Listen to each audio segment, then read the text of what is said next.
Hey les bambing, j'espère que vous allez bien, en tout cas moi ça va nickel. On se retrouve aujourd'hui pour une petite vidéo sur la Première Ligue, la 32e journée avec 10 matchs au programme comme d'habitude qui sont les suivants. Manchester City contre Crystal Palace, Brighton contre Leicester, Nottingham Forest contre Everton, Southampton contre Aston Villa, Arsenal contre Brentford, Chelsea contre Ipswich Town, Liverpool contre West Ham, Wolverhampton contre Tottenham, également Newcastle contre Manchester United, très beau choc, et Bournemouth contre Fulham. Voilà, n'hésitez pas à venir nous rejoindre sur le site VIP et les réseaux sociaux, tout est à l'écran et en description. N'hésitez surtout pas à mettre vos pronostics, vos critiques positives ou négatives, votre petit pouce qui va bien pour faire monter la vidéo le plus haut possible, et n'oubliez surtout pas de nous rejoindre. On a dépassé les 19 500, merci encore.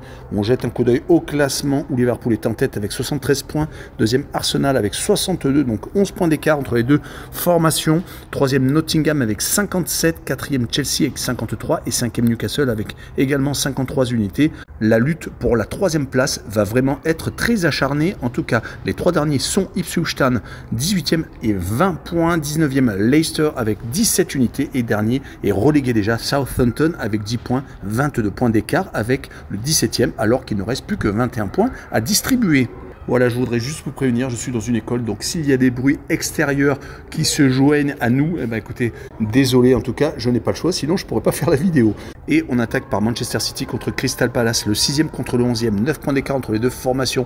Pour Manchester City, c'est 2 victoires et 2 matchs nuls sur les 4 dernières rencontres, donc c'est 4 matchs sans défaite. Les victoires étaient contre Bournemouth et contre Leicester, mais le match nul, le dernier d'ailleurs, c'était contre Manchester United dans le derby mancunien qui a été assez pauvre au niveau du jeu. Ils ne sont malheureusement plus du tout dominateurs, et bien entendu il y a des joueurs qui sont en fin d'aventure comme De Bruyne qui a annoncé qu'il partait en fin de saison.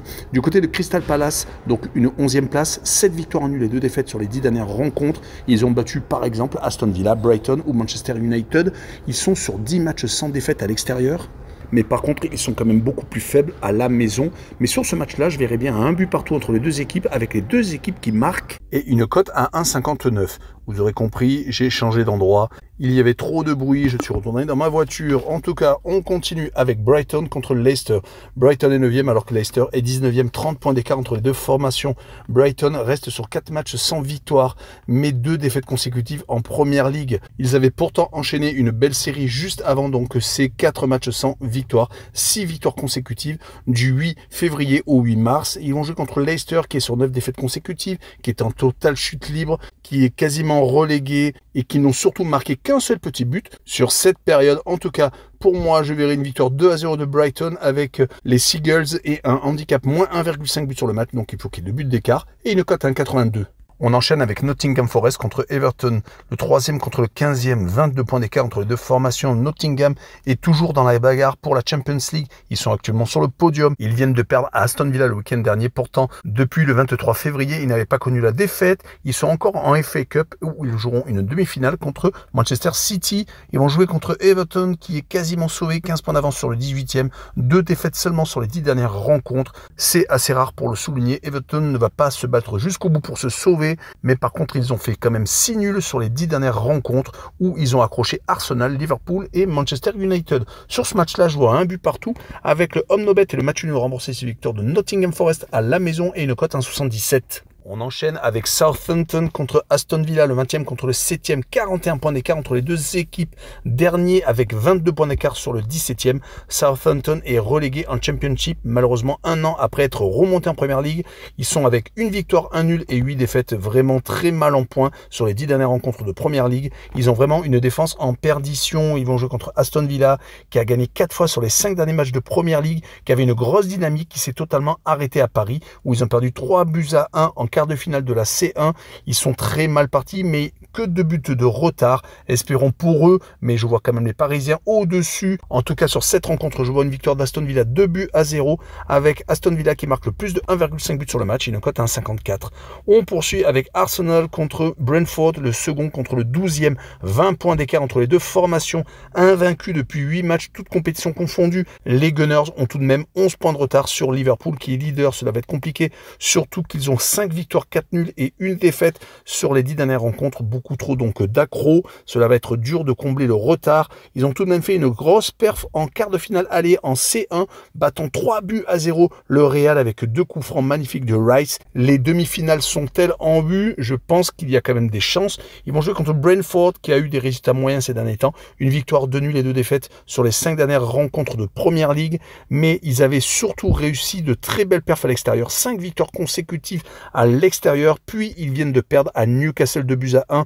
Mais c'est quand même une équipe qui est très compliquée à jouer. Dommage donc qu'à la maison cela ne suit pas car ils viennent d'enchaîner 8 matchs consécutifs sans gagner, d'où leur place de 12e. Sur ce match-là, je vois Arsenal s'imposer 2-1 avec les deux équipes qui marquent et une cote à 1,82. Le match suivant est Chelsea contre Ipswich, le 4e contre le 18e.